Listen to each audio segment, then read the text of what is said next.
বানি আবারও মা হতে চলেছে এই খুশি সংবাদটা শোনার সাথে সাথে ঈশানী বাণীকে ফুলের মালা দিয়ে বরণ করে কাছে টেনে নিল। হ্যাঁ বন্ধুরা, এমনটা হতে চলেছে আজকের পর্ব।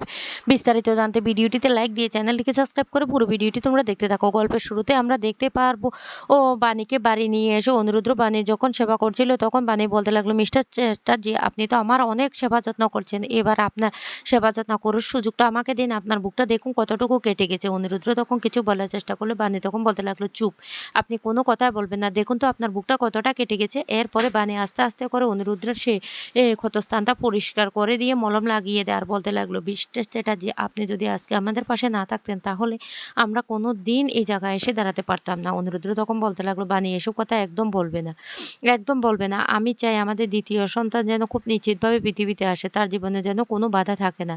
ও অনেক কষ্ট পেয়েছো তুমি জীবনে, তাই আমি আমি আর চাই না তুমি কোনো কষ্ট পাও। মানে তখন বলতে লাগলো, দেখুন তো আপনার কতটুকু কেটে গিয়েছে। অনিরুদ্র তখন বলতে লাগলো, আমার একটু ব্যথা লাগেনি, তুমি পাশে আছো, আমার কোনো ব্যথা লাগেনি। এরপরে অনিরুদ্র আর বাণী যখন কাছাকাছি আসার চেষ্টা করে তখনই সেই মুহূর্তে তানিয়া চলে আসে একটা পুতুল নিয়ে আর এসে বলতে লাগলো, ও মা, ও বাবা, তোমরা দেখো না আমি ভাইকে নিয়ে এসেছি, আমি এবার ভাইকে ঘুম পাড়িয়ে দেবো, খাইয়ে দেবো। তখন বাণী বলতে লাগলো, ও মা, আমাদের মামাম কি তাহলে ভাই আসবে ডিসাইড করেই নিল? অনিরুদ্র তখন বলতে লাগলো, তোমার মেয়ে আর এখন ছোট্ট নেই বাণী, তোমার মেয়ে এখন বড় দিদি হয়ে গেছে, দেখতে পাচ্ছ না ও ভাইয়ের কিভাবে যত্ন নিচ্ছে। তানিয়া তখন বলতে লাগলো, ও বাবা, সবাইকে বলবে না আমাদের যে আমার যে ভাই আছে, আর তুমি কখন আমাদের সত্যি সত্যি ভাইটা নিয়ে আসবে? তখন অনিরুদ্র বলতে লাগলো, মাম্মা, আগে কালকে তোমার মাকে সবার কাছে ভালো প্রমাণিত করি তোমার মা কিচ্ছু করেনি, তারপর আমরা সবাইকে সবটা বলবো, তারপর তোমার ভাইটা নিয়ে আসবো। তখন বাণী অনিরুদ্র কাছাকাছি এসে বলতে লাগলো, মিস্টার চ্যাটার্জি সত্যি আপনি আমার আর মামামের এতটা খেয়াল রাখেন, হ্যাঁ, আমি আপনাকে কি বলে যে ধন্যবাদ দেবো। অনিরুদ্র তখন বলতে লাগলো, এই পাগলি, ধন্যবাদ দিতে হবে না। এদিকে তানিও খুব খুশি হয়ে যায়। অন্যদিকে দেখা যায় পরের দিন বাণীরা সেই কলেজে গিয়ে ভিডিওটা চালিয়ে দেয় আর প্রিন্সিপাল ম্যাম থেকে শুরু করে সবাই দেখতে থাকে। সমীর তখন নিজের মুখে স্বীকার করে যে কুয়াশা নাকি তাকে টাকা দিয়েছিল বাণীকে এক্সাম এক্সিট ফুল রুমে নিয়ে গিয়ে আটকে রাখার জন্য, আর টাকার বিনিময়ে সে এই কাজটা করেছে। এই কথা শোনার সাথে সাথে তো প্রিন্সিপাল ম্যাম তো সহ সবাই চমকে যায়। এদিকে কুয়াশা তখন বলতে লাগলো, মিথ্যে কথা, মিথ্যে কথা, এই ভিডিওটা মিথ্যে ভিডিও বানিয়ে নিয়ে এসেছে। বাণী তখন বলতে লাগলো, আমি জানতাম কুয়াশা তুমি এই কথাটাই বলবে, তুমি নিজের দোষ কিছুতে স্বীকার করবে না। তখনই সেই মুহূর্তে পুলিশ সমীরকে নিয়ে সেখানে চলে আসে আর সমীরকে দেখে তখন প্রিন্সিপালরা বলতে লাগলো, সমীর বাবু এখানে? তখন বাণী বলতে লাগলো, মিস্টার চ্যাটার্জি কালকে রাত্রে যখন ভিডিওটা করেছিল তখনই পুলিশের কাছে গিয়েছিল আর পুলিশকে দেখিয়ে সমীর বাবুকে অ্যারেস্ট করার কথা বলেছিল। পুলিশ তখন বলতে লাগলো, আমরা ভিডিওটার সমস্ত বিচার করে দেখলাম সত্যি অপরাধী সমীর বাবু, তাই সমীর বাবুকে আমরা অ্যারেস্ট করেছি আর সমীর বাবুকে এখন এখানে নিয়ে এসেছি। তখন সমীর বাবু সবার সামনে বলতে লাগলো, বিশ্বাস করুন ম্যাডাম, আমার কোনো দোষ নেই, আমি কোনো অন্যায় করি নাই। আমাকে ও কুয়াশা মেয়েটা টাকা দিয়েছিল বাণীকে ফাঁসানোর জন্য, তাই আমি এই কাজটা করেছি, আমাকে ক্ষমা করে দিন, ক্ষমা করে দিন। কুয়াশা তখন বলতে লাগলো, এই তুমি এসব কি বলছো? তখনই বলতে লাগলো, হ্যাঁ, তুমি তো আমাকে টাকাটা দিয়েছিলে, হ্যাঁ, মিথ্যে কথা বলার জন্য।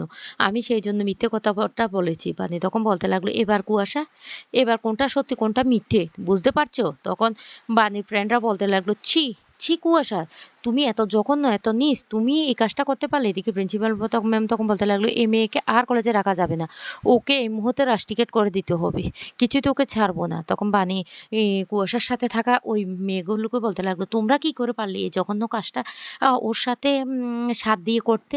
আর হ্যাঁ কুয়াশা, তোমার আমার প্রতি রাগ থাকতেই পারে, তাই বলে তুমি এতগুলো ছাত্রছাত্রীর ভবিষ্যৎ নষ্ট করে দেবে সেটা তো হতে পারে না, কেন করলে এই কাজটা? তখন বানির বাকি ফ্রেন্ডরা রেগে যায়, রেগে গিয়ে বলতে লাগলো, কুয়াশাকে আমরা কিছুতেই ছাড়বো না, কুয়াশা আমাদের সাথে অনেক বড় অন্যায় করেছে, আমাদের ভবিষ্যৎ নষ্ট করে দেওয়ার চেষ্টা করছে, ওকে ওকে কালি ছুঁড়ে মারো। এই বলে সবাই হাসাহাসি করে কুয়াশার মুখে কালি ছুঁড়ে মারে। আর তখনই কুয়াশা বলতে লাগলো, বিশ্বাস করো আমার ভুল হয়ে গেছে, কিন্তু কেউ কোনো কথাই শুনে না। বানি তখন বলতে লাগলো, তোমরা কেন ওকে কালিছুড়ো মারছো? যখন আমার মুখে গোবর মেরেছিল তখন আমার যেমন কষ্ট হয়েছিল ওরও কষ্ট হয়েছে, তাই বলে আমি চুপ করে থাকবো না, ওকে কিছুতে ছেড়ে দেওয়া যাবে না। কিন্তু কেউ কোনো কথা না শুনে ওর গলায় জুতোর মালা পরিয়ে দেয় আর বলতে বলতে লাগলো এবার ওকে এই জুতোর মালা গলায় নিয়ে কলেজ থেকে বেরিয়ে যেতে হবে। বানি তখন বলতে লাগলো, আপনারা তো বড় বড় কথা বলেছিলেন, আপনারা এবার বিচার করুন ও কত বড় জঘন্য অপরাধটা করেছে। কুয়াশা তখন মিথ্যে নাটক করে বলতে লাগলো, সত্যি আমার ভুল হয়ে গেছে বানি, আমাকে ক্ষমা করে দাও, আমার পাশে কেউ নেই, বিশ্বাস করো আমি ভুল করে ফেলেছি। বানি তখন বলতে লাগলো, এটা আবার কুয়াশার একটা মিথ্যা নাটক, এই নাটকে প্লিজ কেউ পা দেবেন না, ও আবার চক্রান্ত করছে। আর মিডিয়ার লোকে বলতে লাগলো, কেন ওই দিন আমার নামে মিথ্যে সংবাদ তো আপনারা প্রচার করছিলেন, তাহলে এখন কেন কিছু বলছেন না? প্লিজ আপনারা এবার এখন ওর কি বিচার করবেন। এদিকে কুয়াশা বানির পা ধরে কান্নাকাটি শুরু করে বানিকে বলতে লাগলো কুয়াশাকে ক্ষমা করে দেওয়ার জন্য। বানি তখন বলতে লাগলো, না না আমি কিছুতে ক্ষমা করব না, সরে যাও। এই বলে বানি ধাক্কা দিয়ে কুয়াশাকে সরিয়ে দিয়ে বলতে লাগলো, ম্যাম স্যার আপনারা কেউ ওর কোনো কথা বিশ্বাস করবেন না, ও কিন্তু আবার নতুন করে চক্রান্ত করছে কিছু একটা করার জন্য। অফিসার তখন বলতে লাগলো, না ওকে আমরা এক্ষুনি এখান থেকে নিয়ে যাব, ওকে আমরা কিছুতেই ছাড়বো না। কুয়াশা তখন বলতে লাগলো, ও ম্যাম আমাকে ছেড়ে দিন, আমার ভুল হয়ে গেছে, আমি বলছি তো আমি নিজের দোষ স্বীকার করছি, কিন্তু কেউ কোনো কথা শুনে না। এদিকে মিডিয়ার লোকরা যখন সেটা কভার করছিল তখন অনিরুদ্র সামনে চলে আসে আর এসে অনিরুদ্র বলতে লাগলো, আজকে তো আমরা একজন অপরাধীকে ধরতে পেরেছি। আর আমি জানি সেই অপরাধী একা কোনো কাজ করেনি, তার সাথে আরও অপরাধীরা যুক্ত। আর ওই অপরাধীরা এখন কিন্তু টিভিতে সবটা দেখছে। আর ওদেরকেও বলছি আজকে ওর অবস্থা যেমন হয়েছে খুব শিগগিরই ওদের অবস্থাও তেমন হবে। ওরাও এইভাবে চুনকালি মেয়েকে জুতোর মালা গলায় দিয়ে বাড়ি থেকে বেরিয়ে যাবে। এই কথা বলার সাথে সাথে মৌলি আর নয়নতারা দেবী তখন বলতে লাগলো, এবার কি হবে? নয়নতারা দেবী তখন বলে উঠে, বাণীতে এবারও ফাঁক কেটে বেরিয়ে গেল। না না না না আমাদের অন্য কিছু করতে হবে। বিদ্যুৎ তখন বলতে লাগলো, কি করব কি করব আমি তো কিছুই বুঝতে পারছি না। অন্যদিকে বাণী আর অনুরুদ্র তখন সবার সামনে বলতে লাগলো, ম্যাম ম্যাম প্লিজ আপনারা আবার এক্সামের ব্যবস্থা করুন। এদিকে বাণী ইনকে নিয়ে অনুরুদ্র যখন বাড়ি ফিরে আসে তখন সাথী সবাই খুশি হয়ে যায়। ঈশানী তখন বলতে লাগলো, ও বাণী বাণী তুমি যে নির্দোষ বিশ্বাস করো, আমি বুঝতে পারিনি, আমি ভেবেছিলাম তুমি এই অন্যায়টা করেছো, কুয়াশা যে এত বড় চক্রান্ত তোমার জন্য করেছে। তারপরে অনিরুদ্ধ তখন বলতে লাগলো, মামনি আমি না আপনাদেরকে এই সংবাদটা দেওয়ার পরও আর একটা খুশির সংবাদ দিতে চাই।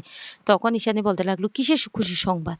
বাণী তখন বলতে লাগলো, মা মা তুমি আমি কিন্তু তোমাকে একমাত্র মা বলে মেনেছি, তুমি আমাকে মেয়ে বলে স্বীকার করো আর না করো, কিন্তু আমি তোমাকে মা বলে মেনেছি, তাই আমি তোমাকে একটা খুশির সংবাদ দিতে চাই। এদিকে ঈশানী হাত জোর করে বাণীর কাছে ক্ষমা চাইতে থাকে আর বলতে লাগলো, আমাকে ক্ষমা করে দাও বাণী, আমাকে ক্ষমা করে দাও। বাণী তখন বলতে লাগলো, না মা তোমার আশীর্বাদ আমার মাথায় থাক, তুমি আমার কাছে কেন ক্ষমা চাইছো? আমার শুধু এইটুকু দায়িত্ব ছিল যে আমি নির্দোষ সেটা প্রমাণিত করার, আমি সেটা করে দিয়েছি। মা তোমাকে আমি আজকে একটা খুশির সংবাদ দিচ্ছি, আমি দ্বিতীয়বারের মতো মা হতে চলেছি। এই কথাটা শোনার সাথে সাথে ঈশানী তখন খুব খুশি হয়ে যায় আর বলতে লাগলো, কি? তারপরে ঈশানীর সাথে সাথে মালা এনে বরণ করে বাণীকে ঘরে তোলে। এদিকে সে অন্তরাও খুব খুশি হয়ে যায়। অন্যদিকে বিদ্যুৎ আর বিদ্যুতের মা তো রীতিমতো চমকে যায়। ঈশানী তখন বলতে লাগলো, কি বলছো বাণী? আমার না বিশ্বাস হচ্ছে না। এদিকে সাথীও তখন খুব খুশি হয়ে যায় আর বলতে লাগলো, বাণী তুমি এটা কি বলছো? তখন পিনাকি বলতে লাগলো, এটা তো অত্যন্ত একটা খুশির সংবাদ। তখনই অনিরুদ্র বলতে লাগলো, মাসিমণি আমি আপনাকে একটা কথা বলতে চাই। এদিকে বাণী সেই পুতুলটা ঈশানীর কোলে এনে দিয়ে বলতে লাগলো, মা সত্যি বলছি আমি মা হতে চলেছি। এদিকে অনিরুদ্র বলতে লাগলো, আগেরবার বাণী যখন মা হতে চলেছিল তখন বাণীর অনেকটা কষ্টর মধ্যে দিয়ে সহ্য করতে হয়েছিল। তার পাশে কেউ ছিল না। তাই আমি চাই আপনি এবার বাণীর পাশে থাকবেন। মা হিসাবে সমস্ত দায়িত্ব কর্তব্য আপনিই পালন করবেন। তখনই মাম্মাম বলতে লাগলো, ও ভালো দিদিভাই। সত্যি আমার একটা ভাই আসছে। সেইজন্য সেইজন্য না আমরা খুশির খবরটা তোমাদেরকে দিতে এসেছি। এদিকে তো মৌলি সেটা কিছুতেই সহ্য করতে পারে না। তো বন্ধুরা কেমন